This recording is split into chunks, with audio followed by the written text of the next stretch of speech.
Hello and welcome to this lesson about solving proportions. The learning target for this video is using cross multiplication to solve proportions. So before we get into this, let's consider this. We'll start off with something simple to kind of hopefully reveal something about how this works and then making it easier when we advance to the more complicated problems. If I asked you, 3/4 is equal to what over 8, what goes there? Now, I think a good chunk of you would know that the mystery number here is 6. And the way that you would do that is you'd be like, well, hey, look at this. To go from 4 to 8, I had to times that by 2. So I'll take this 3, times it by 2, and I'll get to 6. I'd also like to point that the same thing works going the other way. If I'm like, hey, 6 over 8 is equal to what over 4? Well, you'd be like, here, either two ways to think about it. You times by 1/2, or you divide it by 2. And so you're going to do the same thing here. You'll divide by 2, and you'll end up getting 3. So that is what it means to be proportional, that there is this sense of equality between two ratios, that there's a constant or some sort of common factor that you can multiply both the numerator and denominator by and just change the appearance of the numbers on the other side. But the value remains the same. Now, this gets us to the process. So a good chunk of these you might just be able to look at and be like, I kind of got it. But as things get more complicated, it's good to have some solid mechanics to use. And so the first step is to cross multiply. Then divide the coefficient. Those are the two steps we need. So here, let me show you another example. Let's say we have something like 3 over 5 is equal to x over 25. Now, as the numbers start getting larger, you might be like, okay, like how many times do I need to multiply 5 by to get 25? How many times do I have to do it to get 3? And so a more fail-safe manner, especially as maybe if we're dealing with some decimals or something like that, is to do cross multiplication. Now, what cross multiplication is when you take the denominator from one side and you multiply it by the numerator on the other side. And so I want to do this nice and slow so that you can see this. So I'll take this 25 and I times it by 3. If you're new to cross multiplying, I highly recommend writing out this step. Even if you're maybe not that new to cross multiplying, it's still a good thing to do. Now we do the multiplication. 25 times 3, that's 75, is equal to 5x. Now the second step was to divide by the coefficient. That's what we're doing. We divide by that coefficient, which is 5, though that cancels out. And then what we end up getting is x equals 15. And so again, this is supposed to be our foolproof method for solving proportions. When we have a variable in a proportion, we need to figure it out. This is especially the case when the variable's down in the denominator and things get much more complicated.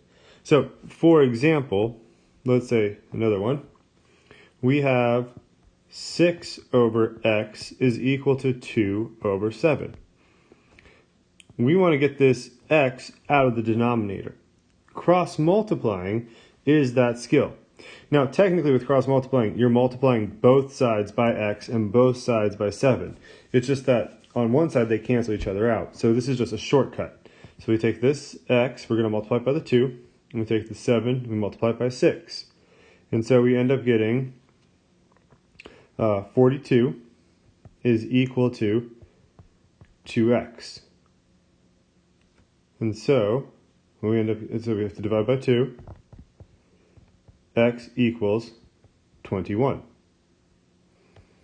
And so that's how you cross multiply.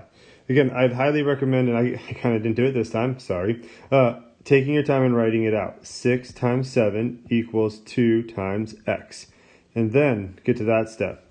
just to kind of make sure you see where all the pieces are going and how they interact. And I bring that up because when we start looking at word problems, the way you set up a proportion is incredibly important. So before we even talk about a word problem, we have to say that setup matters.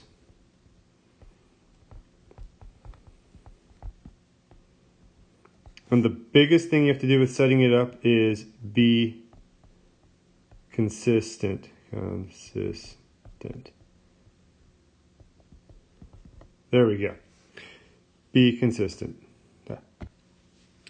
So let's consider this problem right here. The ratio of boys to girls in a class is 2 to 3. How many girls are in the class if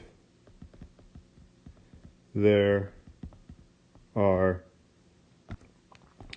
12 boys?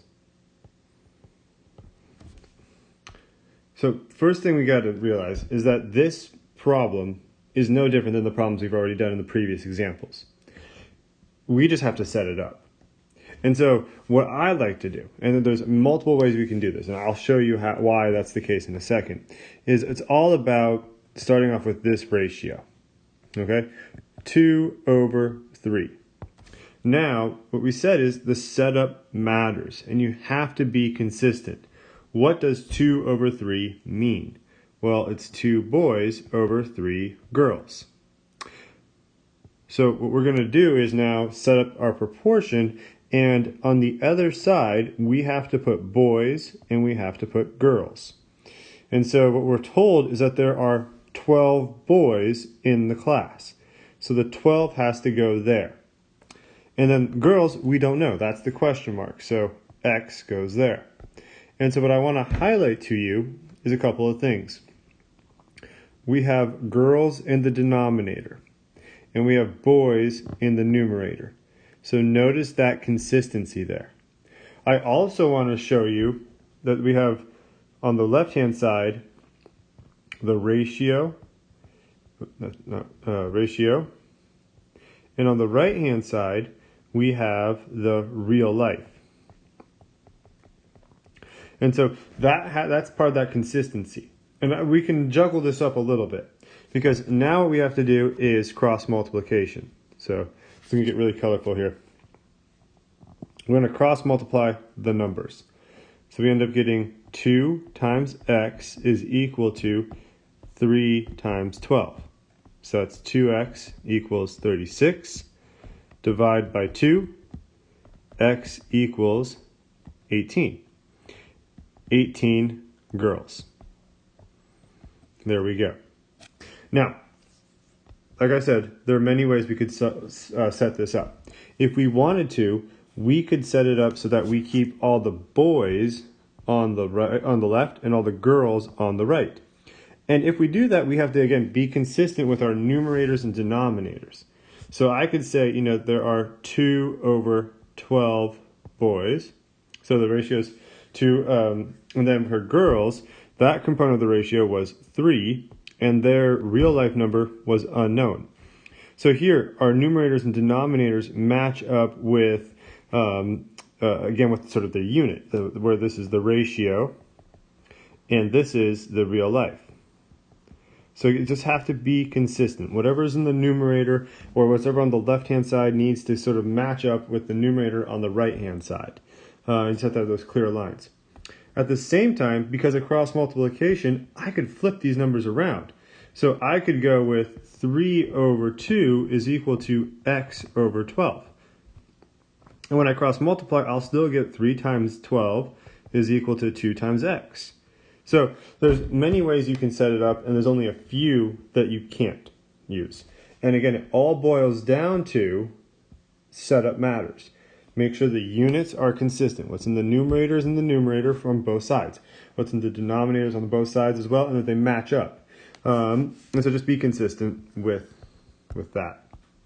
So that is solving proportions in a nutshell. Good luck with your practice and homework, and let me know if you have any questions.